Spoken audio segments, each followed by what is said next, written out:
So over to you, James.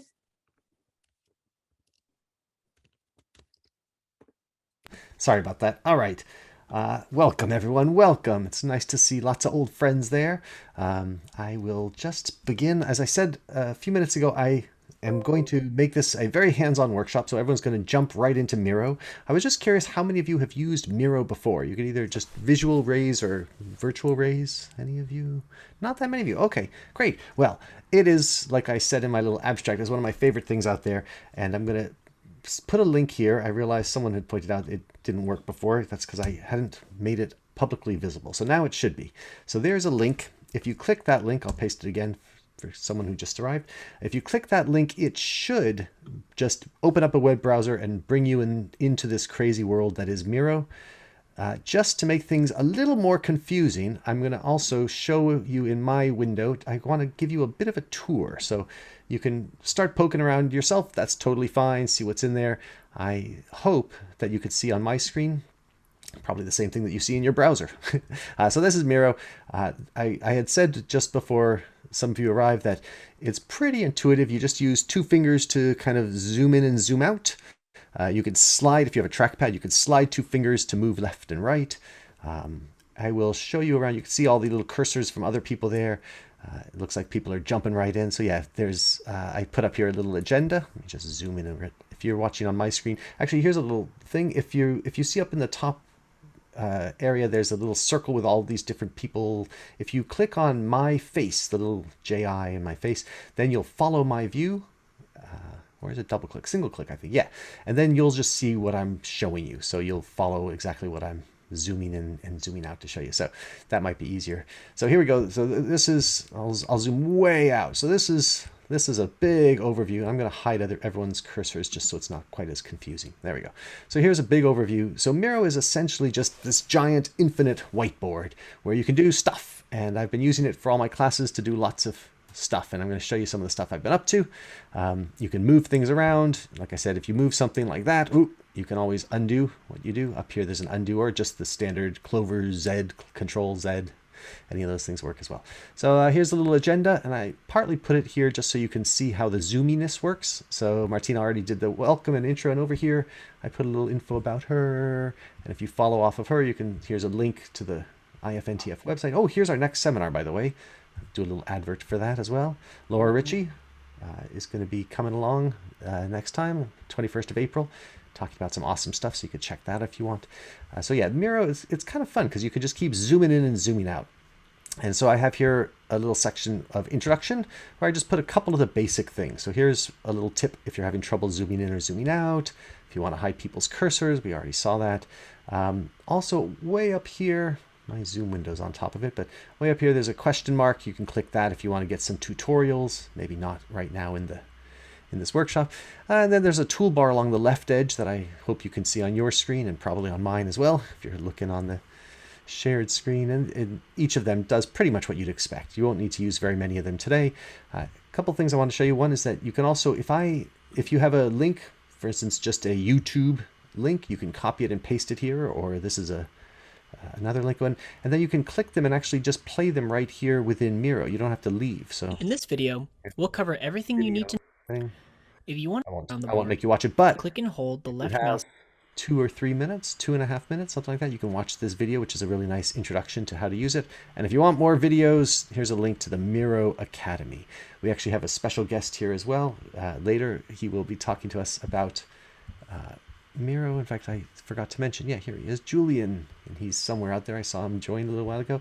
Julian is from Miro, and I asked him if he would be willing to come along and say a bit. So he's going to correct all the mistakes I'm inevitably going to make here. I see some of you had already seen. I have little sections here. It's kind of a fun way. In some meetings, there's a monthly workshop here in Boston, and they always begin. The talk begins at 7, but at 6:45 they open it up for. It used to be for physical networking. Now they open it up in Miro for virtual networking, and this I kind of stole all of this from them.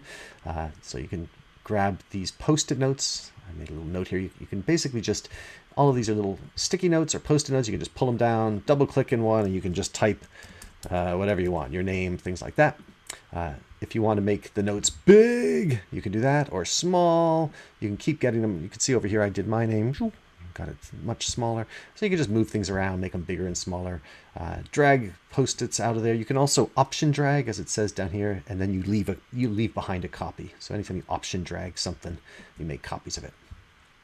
So that's kind of fun. Over here is a little thing, where are you from? Oops, sorry, place a thumbtack where you're from. So you can grab one of these thumbtacks and just show you, if you click on it, it's outlined, and then you can make it smaller.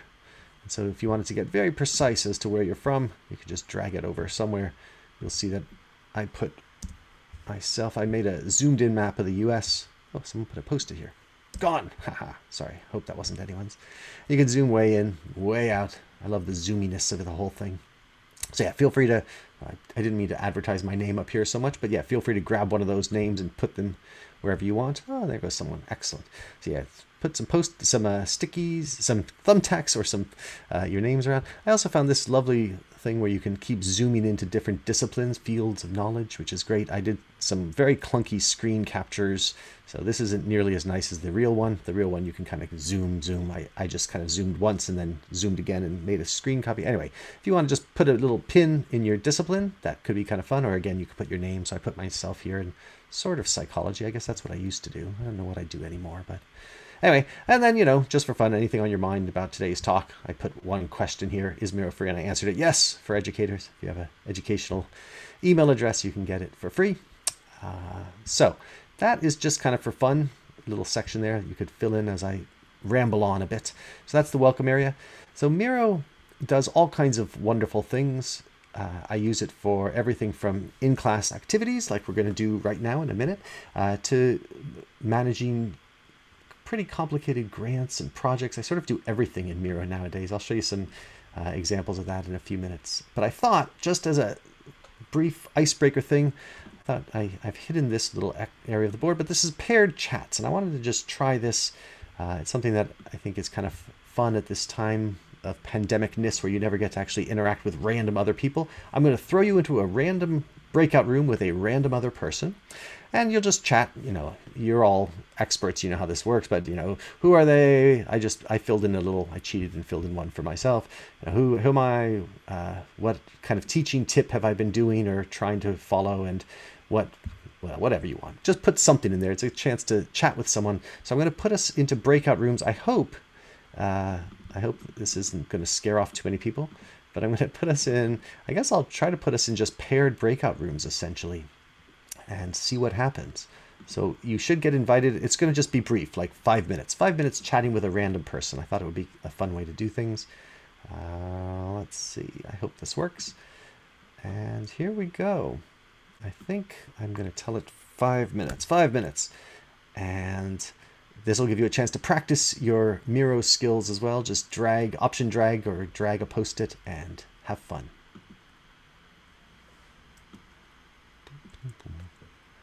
So you should get invited to, there we go. People are disappearing to breakout rooms. Excellent.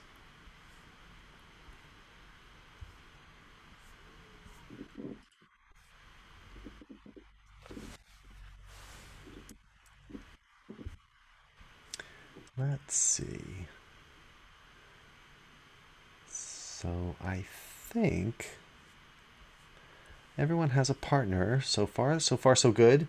I guess there's one room. Oh, I scared off that person. I'm with you. Yeah, but someone in room 13 is by themselves. Deborah Widdowson. I guess. Let's see. Maybe she'll come back and join us. Or do you want to jump down and chat with her? Yeah, I can jump down and say hello. Would you mind? Yeah, not at all. That'd be great. Right. Let's see if people manage to get this thing working. So where's Deborah? So you're moving me in with Deborah, yeah? Yes. Yeah. I think I can. Oh no, I can't, because you're the host. I can't. But if you're in the breakout room view and you see room 13, if you point next to, oh, you're gone.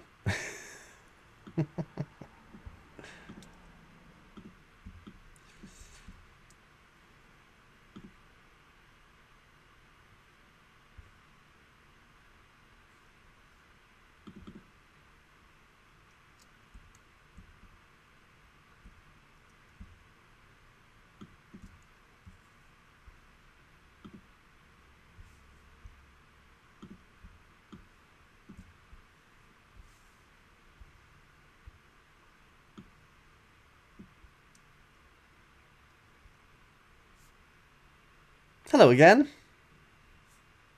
Oh, you got muted. Don't know why.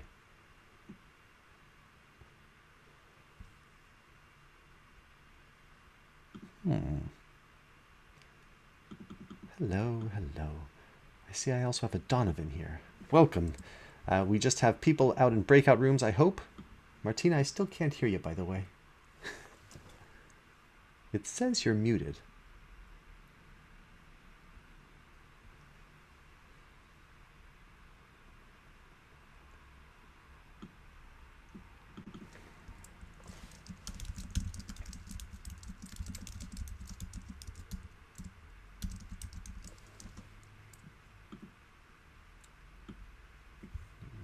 I don't know. Welcome back if people are coming back. I don't know if maybe you decided not to participate. That's totally fine. We're just waiting and watching, and I assume you could still see my screen. Oh, it looks like a few more people are coming back. Welcome back. I'm not sure if you're returning from a breakout room or whether you've joined late. Either way, welcome. Can people hear me? Just make sure about that. Yes, I guess so. Yeah, if I turn my audio on. In room 1, Kirsten is asking for help. Kirsten, sorry, Hardy is asking for help. James, can you just drop into room 1 for one moment? Sure, I can try to do Please. that. Thank you. I'll be right back. Thank you.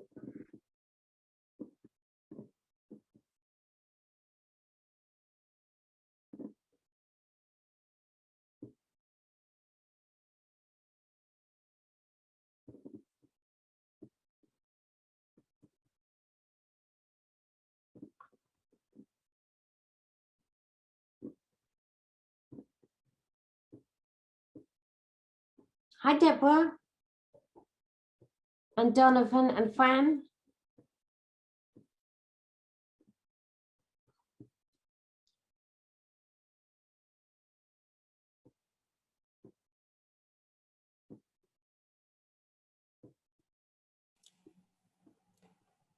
Hi, Martina. Hi, how are you? I'm fine, thank you. Oh, that's good. Did you have a go at Miro in the room? I'm just trying to, but I seem to not doing very well at the moment. I can't even find out how to Zoom, and I missed that. So Okay. I'm, yeah. When James comes back, I'll ask him to do a little repetition, Thank you. if that will help.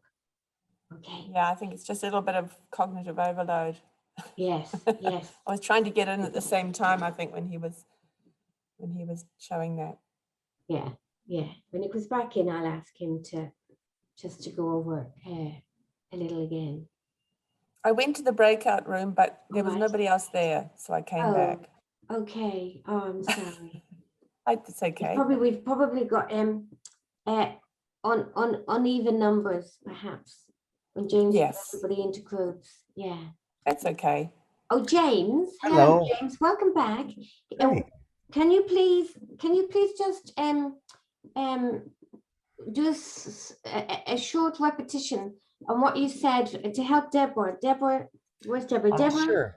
Actually, everyone's coming back, so Yeah. we can talk a bit more when people return. So All I think some people had some challenges. I wasn't sure whether it would be easy or not first time in.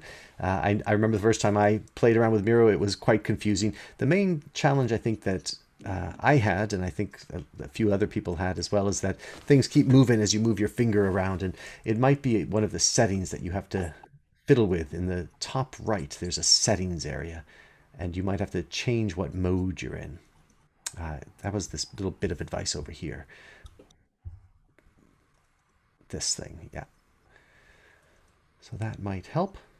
I'm just going to wait for a minute while most people are back now. Welcome back, everyone. Welcome back. Well, that was sort of a mixed disaster / success.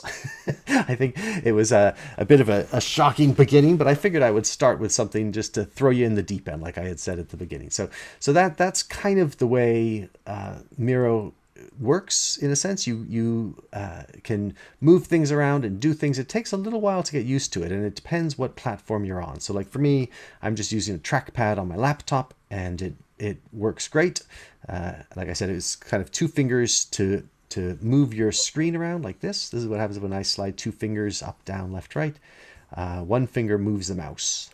Now, some trackpads might make that a bit awkward, and so you can change the settings for your trackpad, or you can go to mouse mode. There's various ways you might want to fiddle around with Miro, but I want to just show you a couple of other aspects of Miro. Some people got some post-its going. Excellent, nice job, and writing some messages in there. So Miro, it is sort of fun to use when you access it the way we just were, as a place to kind of take notes and do things like that with. I've been using it for lots of different types of in-class activities. Let's see. So, oh yeah, I was going to try one thing here. Let me just show you one other thing. So people are writing notes. I see someone put Canada, London, excellent. All kinds of stuff. What I wanted to do originally was I was going to show you, well, let's see, maybe I won't do that. Let me, sorry. I intended this to be sort of just a ramble through Miro, and that's what I'm going to carry on doing. So that was the first little activity, a paired chat kind of thing. Looks like people are sort of getting rolling with that. That's good. I was going to show you a couple of other things. So let's see. I wanted to show you here. We'll try this one next. Exercise 2. So this is going to be another one. I'm going to throw you into breakout rooms again. This time it'll be bigger breakout rooms. So this is an example of the kind of in-class activities that I've been doing in my classes. So we'll have a discussion about some topic, and then we'll go to breakout rooms. And the nice thing about Miro is that when you're put into your breakout room, so in this case I'm going to make, I guess I'll still make 9-ish breakout rooms. That sounds about right. I'll make 9 breakout rooms. And in the breakout rooms, you can first commiserate about the fact that Miro is a bit of a frustration sometimes, but I hope you can get it going a bit. And let's see, I have to change this to, well, how many people do we have? Maybe we don't want 9. Let's get a, maybe I'll do, okay, let's try, why not? We'll try 9. All right, so there's going to be 9 breakout rooms. Figured it would be a chance for you to meet lots of other people as well. All right, so the 9 breakout rooms, that looks pretty good. So when you go to your breakout room, there'll be, let's say you're assigned to breakout room 5. So then what you want to do is just zoom in on breakout room 5, and this is your little place to work. And so you and your 3 or 4 other people in your breakout room will kind of think about what are the greatest challenges. What was my question at the top here? What are the biggest challenges of pandemic teaching, and what are the biggest blessings? Got to be some good sides to things, and just kind of put some post-it notes there. The plan is we'll spend just maybe 4 minutes in these breakout rooms, and then I'd like each breakout room to also, I forgot to lock the background, it looks like. Oh no, that should have been locked. Yeah, so then each breakout room will spend a few minutes, come up with some challenges and some blessings, and you'll also pick one person to be the spokesperson for your room. And then when we come back together, the spokesperson will just say, okay, so in our room, we decided that this and this. So we'll kind of a way to share. That's one of the things I like about Miro, is that you can use it as a place for people to do breakout room work, but then come back together and sort of share what you've discovered with the larger group. So it's going to be a bit of a challenge perhaps, but I'll throw you in the breakout room, see if you can make it happen. Whatever room you're in, just go to that piece of the world and start dragging some post-its out and putting down some concept, some of your ideas. Let me just show you a couple things. So if you drag a post-it here, you can then double click it and just start typing. Let's say time goes faster. Time goes faster. All right, and once you've put something in a little post-it note, you can also make it bigger or smaller. So if you get not very many things, you can just kind of fill them over here. You can option drag to make copies. All right, so that's the basic idea. And you could also decide if you want to work together or in parallel. So if there's 4 of you in there, maybe 2 of you want to be throwing down challenges and 2 of you blessings, or maybe you all want to be just chatting in general and making notes as you go. I'll leave it up to each room to decide how they want to organize their activities. All right, and like I said, this is only going to be a sort of 4 minutes, 5 minutes, 5 minutes. All right, and go.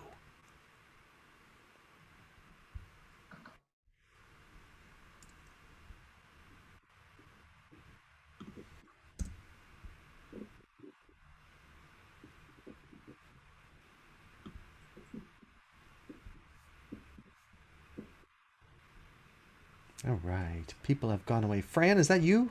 Fran? Oh, Fran's gone. All right, people are in the rooms. Let's see what happens this time.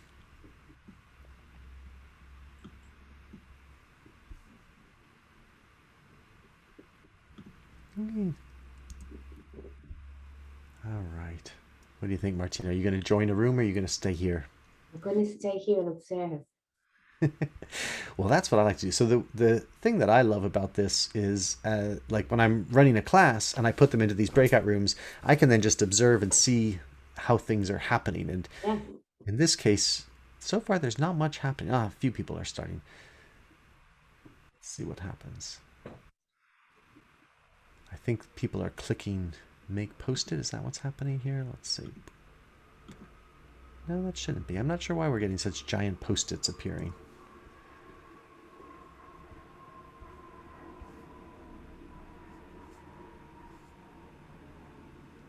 It's a bit of an experiment here. I'm not sure what will end up, whether people by the end will get so frustrated and absolutely despise Miro and never want to touch it again, or whether they'll kind of learn to swim in the deep end, so to speak.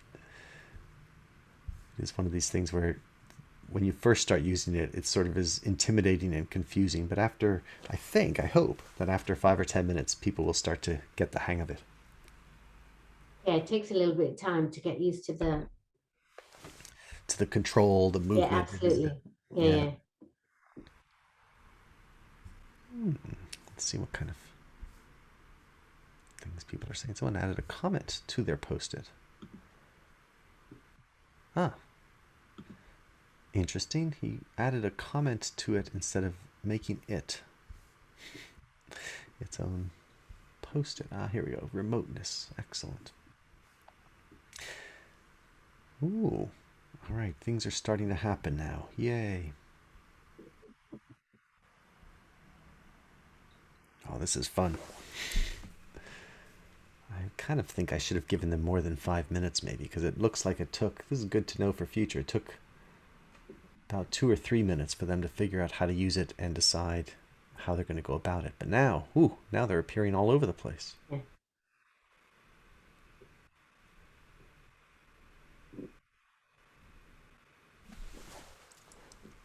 I also thought this would be a fun way to do it because, one of the things I love about NTFs in general is they're just interesting people who are kind of passionate, and there's always, if I put you with any random NTF, pretty quickly you can find something to be passionate about together and have it. So I thought it would be a nice kind of thing in these workshops to let people actually just talk to other NTFs, basically, not listen to me, but talk to them. But at the same time, having a go and learning. Yeah, exactly. Yeah, from each other, and also how to use Miro. Exactly.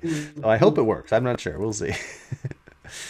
So Well, far, something is happening. yeah. I think I'm going to give this one a bit more time. It says they're only supposed to have 1 minute and 15 seconds, but I might actually add on an extra minute or two. Yeah, do.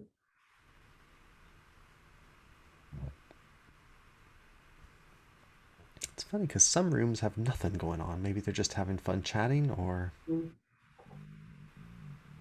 Hey, Laura Ritchie is there in room 7, I see. I'm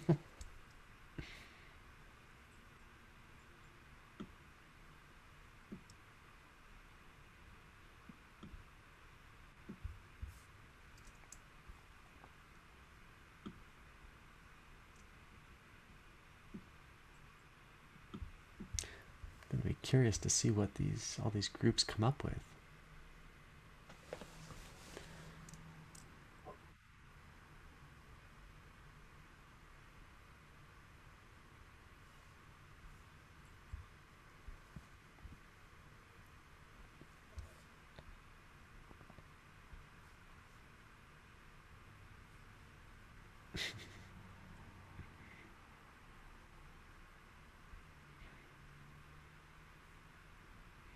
There are some wonderful ones here. Now, if I keep breakout rooms open, I'm not entirely sure whether they will know it. I'm going to tell them.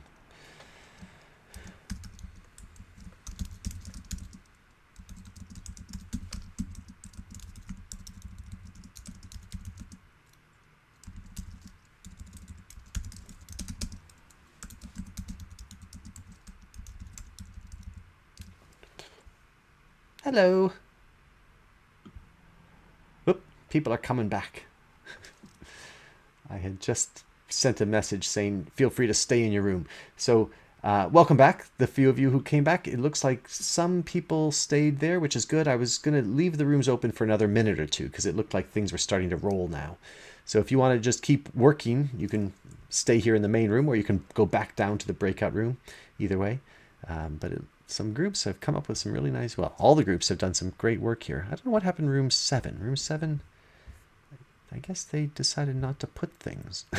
All right, maybe I'll give people another 30 seconds or so and then call everyone back. But any thoughts or questions? Anything come up while you were down in the rooms?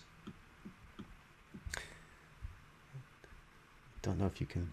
Sorry, Srini, did you want to say something?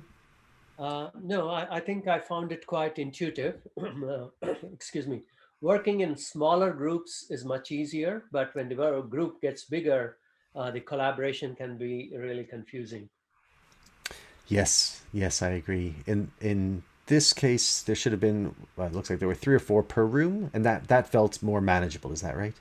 Right. Yeah. But I'm wondering how I can manage it in a classroom of, say, 100 or 150 students, unless I create that many breakout rooms, right? Yeah, that's what I usually do. So my class, I have about 50 students in my classes nowadays, and I tend to put them into the kind of 9 or 10-ish breakout rooms, sometimes more. I'll show you some examples of other places that I've done this with more breakout rooms, but sometimes it's very different dynamics depending on how many breakout rooms you have and how many students in each room and things like that. Right.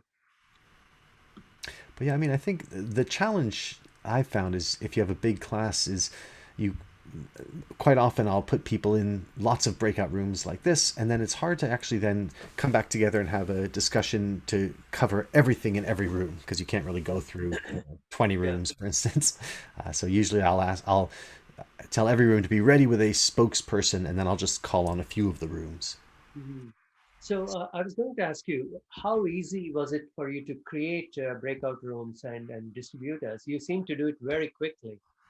Yeah, I'll show you. That's a good question. I'll show you in a second. When people come back, because I'll Okay. demonstrate a bit how that works. But yeah, it's basically the short answer is you can make templates. So I have a standard template where I can say, do this, and it'll just automatically create this template. Like, you get everything laid out exactly how you want it, then you could save it as a template. So anytime you want it, you can just recreate breakout rooms. Right. Yeah.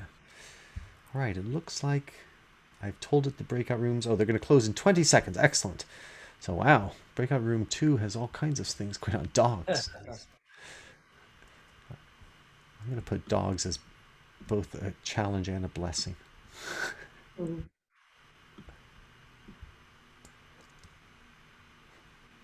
All right. I believe breakout rooms have closed. Okay, so everyone should be coming back. Welcome back, everyone. Welcome back. Welcome back from the breakout rooms. Well, that was some fantastic work everyone did. Look at all these ideas people came up with. I don't want to, well, I would love to be able to go to each breakout room and ask them, to speak a bit about what they found. I'll just pick a couple. Breakout room 2, you have a ton of stuff here.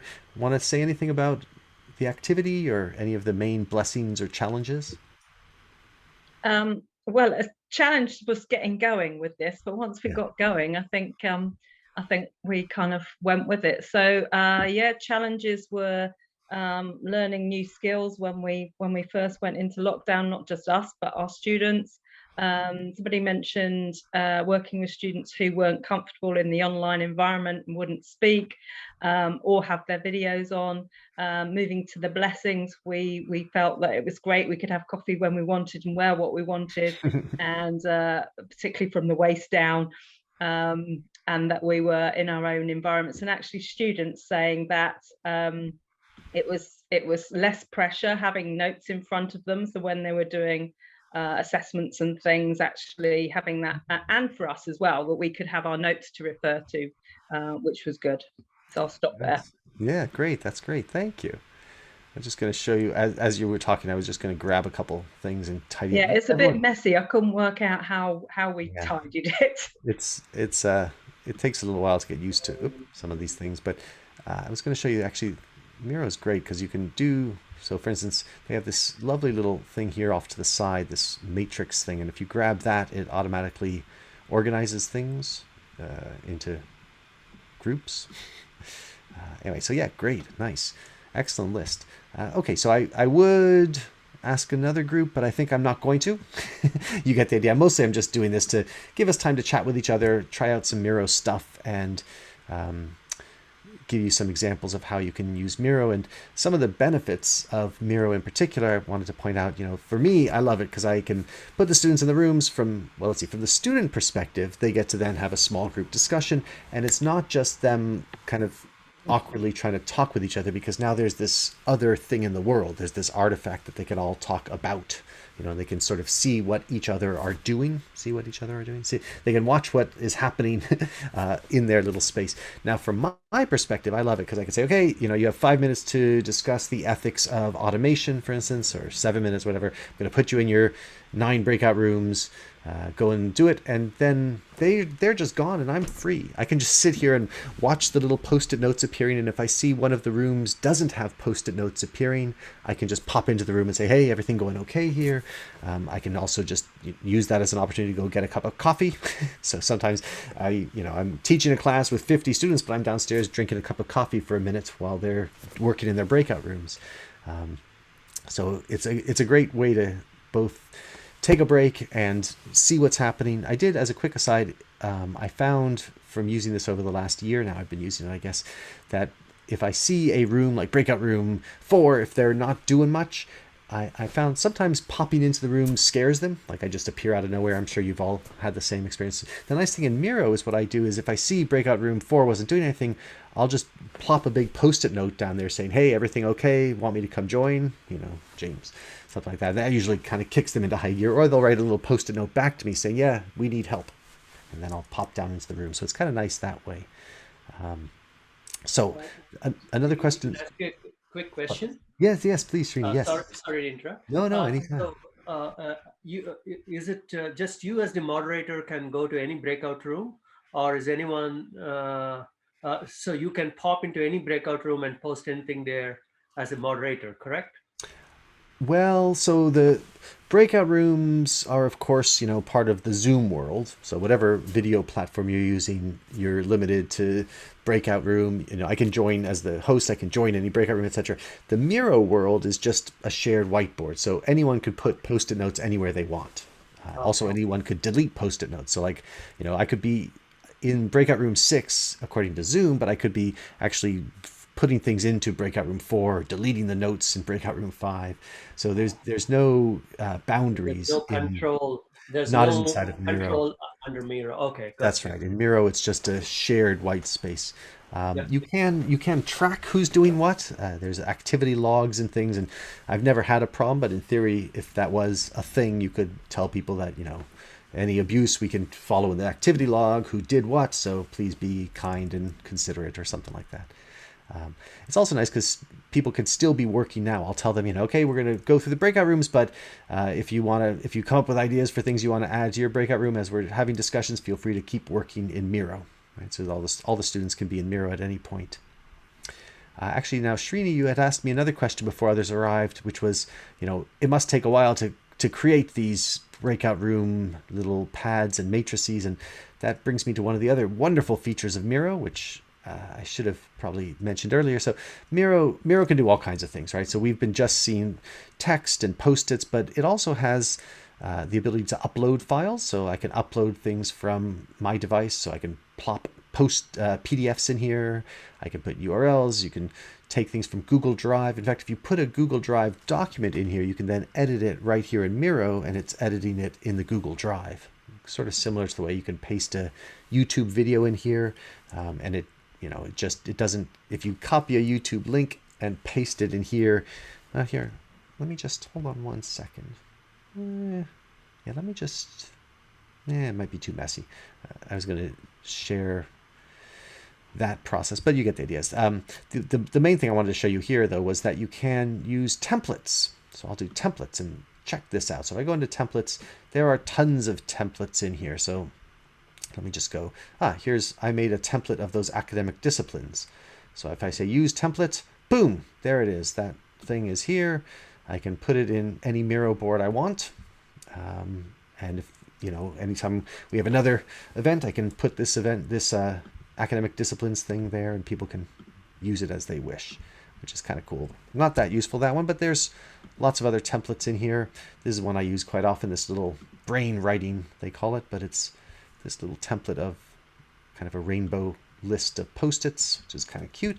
There are tons of templates in here for all kinds of different use cases, for instance. So here's my standard little sticky pad, which is, you've seen plopped all around this thing that we've been using. So anytime I want to create a place for people to do things, I have my little sticky pad ready and I can just paste it in.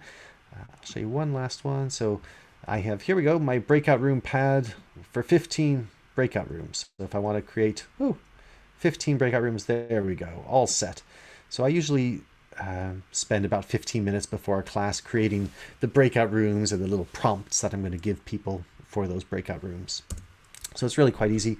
Now, those are just my ham-handed, awkward creations. There's all kinds of other, let's see, I was going to show you. I have project planning boards, meeting templates, but if you go to the official templates, there's lots of other bits here. So sticky packs, mind maps, there's some beautiful mind map templates. There's actually a mind map tool. I can show you a bit of that later. Anyway, all of these are just templates. You could also quite easily make your own. So some of them are great though, like for Icebreaker. Here's an Icebreaker template. Let's see, I've never seen this one before. Don't know exactly what it is. Name a thing you recently learned, an image of something. So yeah, they have some fantastic templates there. They also, so that's templates, and you can check it out in your own Miro world where you all have it running right now. There's some great ones for brainstorming, all kinds of different things, and you can make your own, like I said before. My students have been using these recently to do wireframing and things like that, all kinds of different stuff. So that's pretty cool. The other thing I was going to show you is that there are apps. Oh yeah, they got apps. So look at all these cool apps here. So I'm going to show you an example. So for instance, Google Image Search app. If you select that, then I can look for, let's say, teacher, let's say computer pandemic. I don't know what that's going to do. And it just literally is doing a Google image search. It brings them here. But then the nice thing is you never have to leave Miro. You can just select the images that you think look good. And you could say select, and then it just pastes them straight in here, which is pretty nice. So that's that's just an example of the kind of apps that they have, but they have so many apps here. You could do charts, mind mapping. There's new apps coming out all the time. In fact, you can go to the website. I don't know if it's going to bring a browser up or keep me in Miro here. I'm not sure what's happening. Yeah, it brought me to their marketplace of apps. So all kinds of things, voting, countdown timers. There's plugins for lots of standard things. So Google Drive, we saw that one, but there's Slack. It's a popular one. There's all kinds of apps you can install here and use. I haven't really done very much in the world of app stuff, but it's another nice, useful bit. Actually, so I had one more little activity. Actually, I have two more activities. Let's try. So we wouldn't. I have a really quick question. Sure, jump in. Yeah, any questions? Yes. Just while you're on about apps, is there any app that allows for video of participants, and so that we don't need to use Zoom, so it's all self-contained within the Miro board? Is that possible? I missed a little bit of your question, but it sounded like I got the video. Is there a video thing? But you were saying, so maybe instead of using Zoom, for instance, you could do it all within Miro. Is that what your question was? Yeah, that would be cool. I don't think there is, but like I said, we have our expert here, Julian. Julian, do you know, is there hey, there he is. Hi, Julian. Nice to meet you, by the way. We've only had emails. So. Hi, everyone. There is in the paid version of Miro, there is like a integrated video chat. But for education use, I would recommend to use like Zoom or whatever other solution you have on the side. It's actually easier to manage, and you probably have that already provided by your institutions. So I recommend going that way. All right. Cool. Thanks. That was a good question. And Srini, you had a question as well? No, James, I see 3 questions in the chat box. Oh. If it's easy for you, I can read it out to you, or you. I know I found it. I'm sorry, that was hidden. No worries. All right. So let's see, there's a couple of questions. I'll just quickly go through them. Thanks. Sorry, I should have saw these earlier. So one question was, how do I invite students to use the shared Miro board without having to get an extra charge? So that, I guess, is, again, maybe a Julian question. In general, I have found that, so in my case, I am an educator, of course. I went there.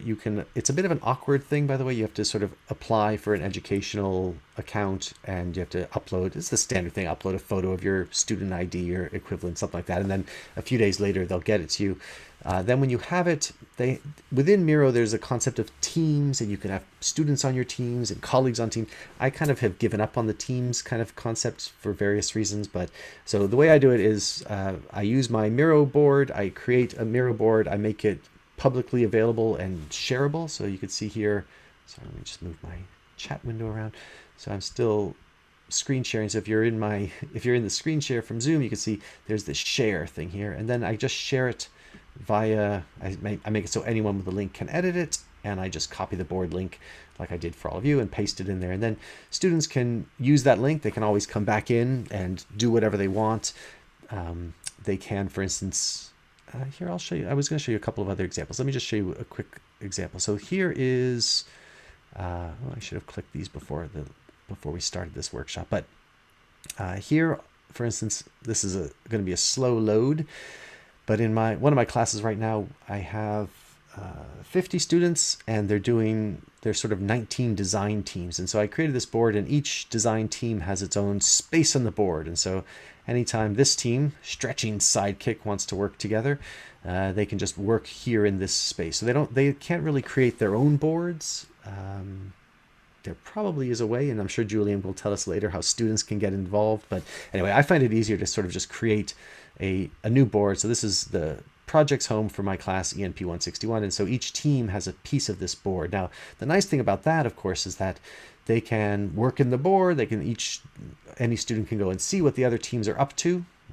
They can see, what the current state is. They can look at, I have them taking meeting notes in here, things like that. They put background research is all in here. Everything's in here. So they can have their own sort of virtual home. Now, I've always wished that I had in the physical world. I always wanted a place where if I'm running a design class and I had 10 teams, they could each have a physical space. And, they could have whiteboards and stickies and Post-its. And I never had, no university has that kind of luxury, very few at least. And so it's kind of weird now that the pandemic has been here. It's forced me to find a way to do it virtually. So now these teams, they all have their own virtual permanent homes.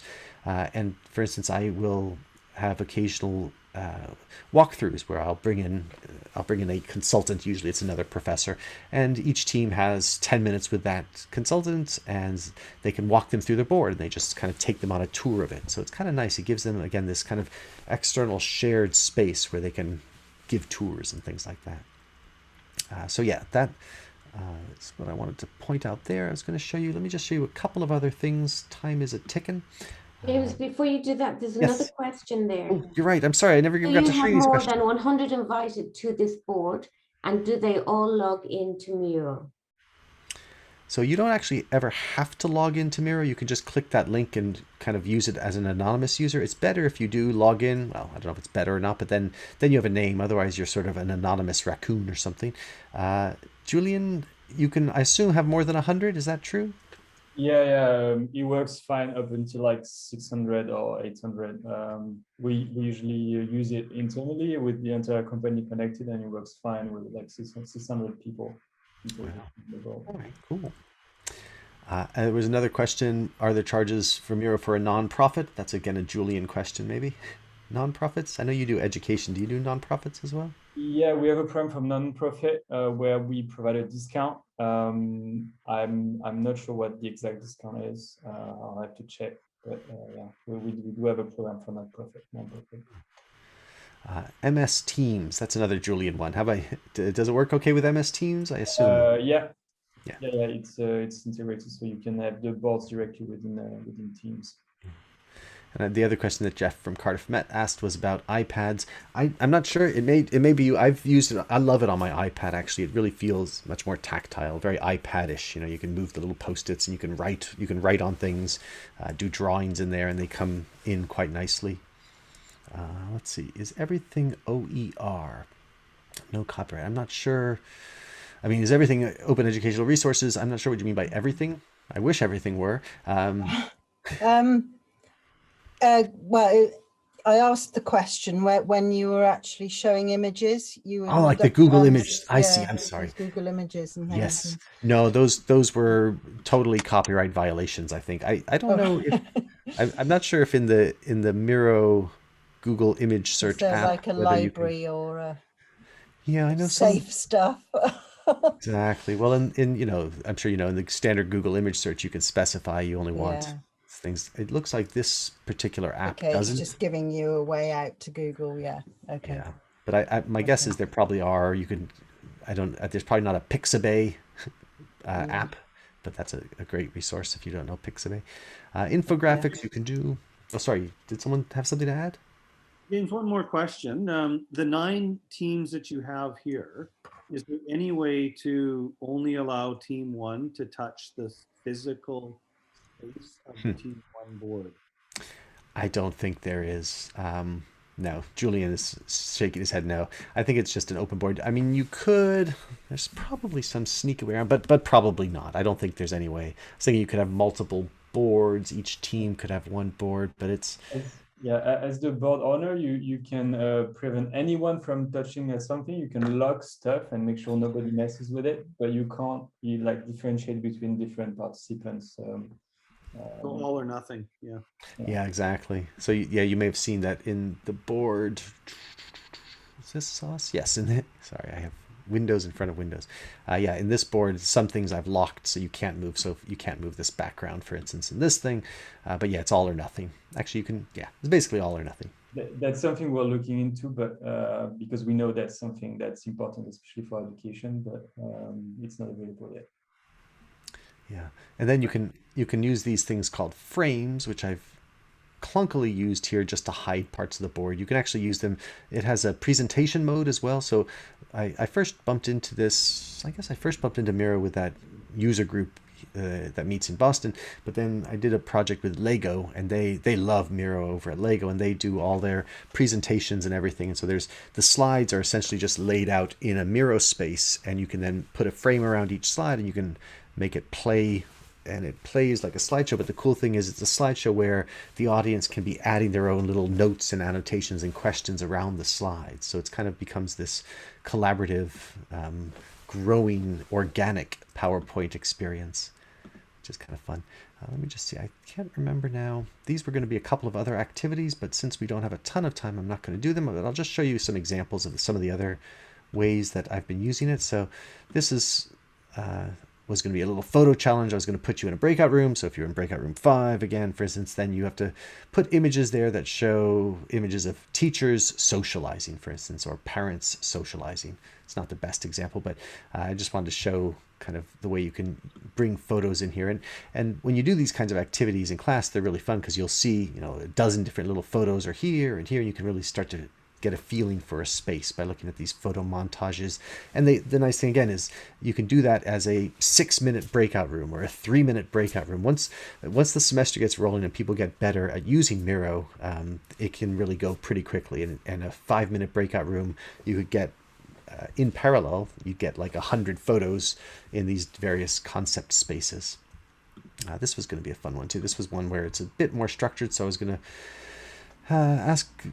This could be a fun one for us to even try. I don't want to take up too much time, but I was going to put us into 15 breakout rooms. So there'd only be a couple of people in each room, and each room could then start to think about what are some hot trends in teaching, either pandemic related or even without COVID, future areas of research in education, anyway, things like that.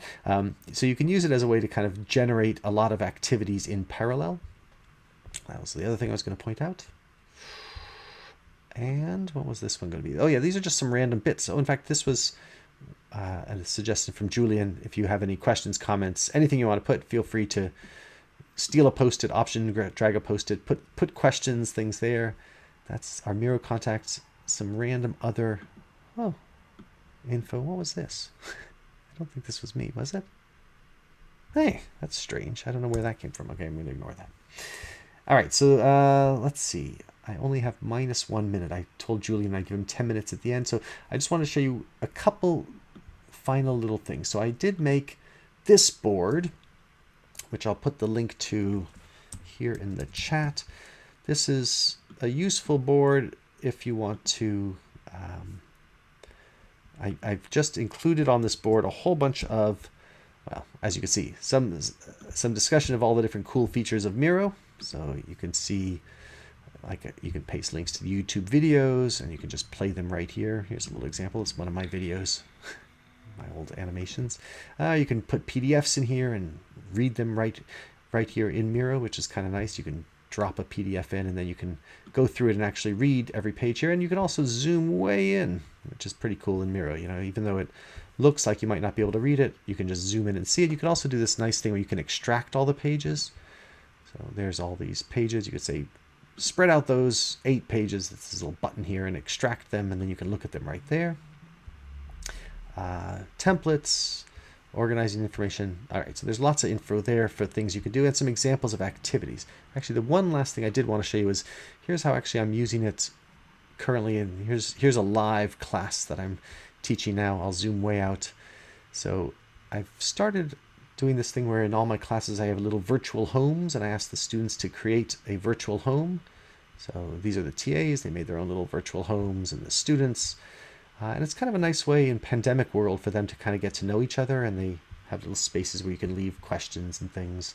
And I've seen there's not as much discussion here. I had hoped students would start to post things, notes on each other's boards. It works a little bit. I enjoy it, at least as a way to get to know them, and I think they seem to enjoy it as well. So that's one thing I've been doing. This is the entire class. Up here I've included things like, for instance, academic calendars. I've just pasted these in so that they can find that all here. All of the syllabus and everything is right here. So if they're ever looking for a syllabus, an assignment, I put the assignments here in Miro so they can download the assignment, do the assignment. And then I also have down here questions, tips, examples, and advice. Some of these things I put here, some things students put here for each of the assignments. They'll ask a question and answer it right there. It's kind of a nice centralized place for them to do things.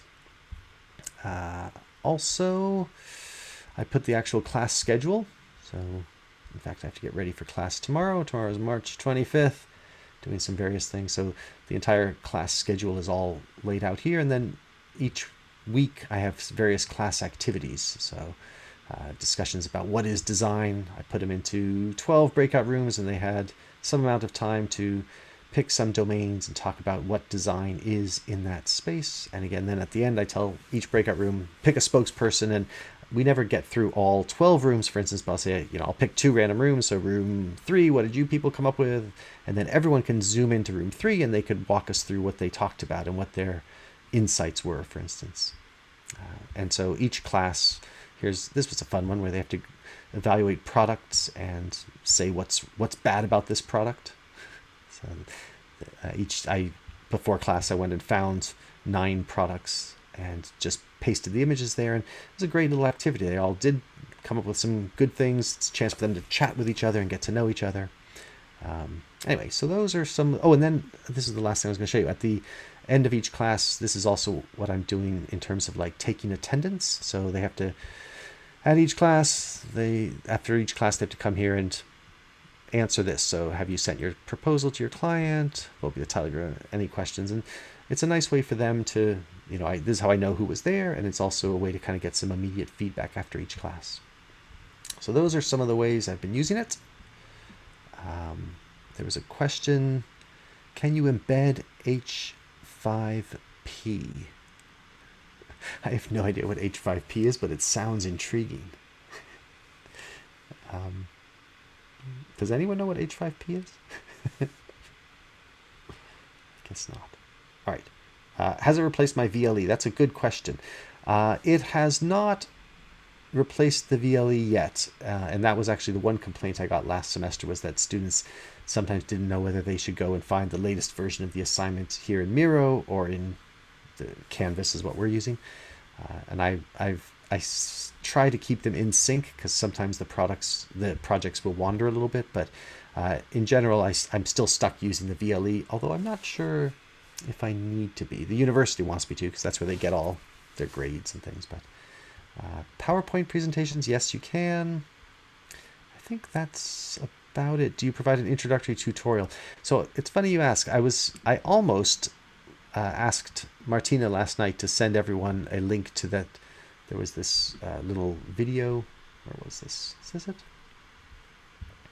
Yeah, there was this video I almost asked her to send because it is, like I said, it's a sort of less than 3-minute video. And if you watch it, it kind of goes through everything. I found that, I forget now, it must be here in Miro Academy, but if you go into this Miro Academy place, there's lots of videos, and there's sort of 3 introductory videos, and I found each of them is 2 or 3 minutes long, and that's all I did is I went through those 9 minutes of videos in total, and it's pretty easy to learn if you have a good explanation. I decided to just throw everyone in, but it's pretty straightforward. So I think I haven't been, but in future years I will sort of a week before send them to those 3 videos and ask them to watch it, and maybe create a practice board and send them that as well, just to get people ready. But in general, the students seem to get it pretty well.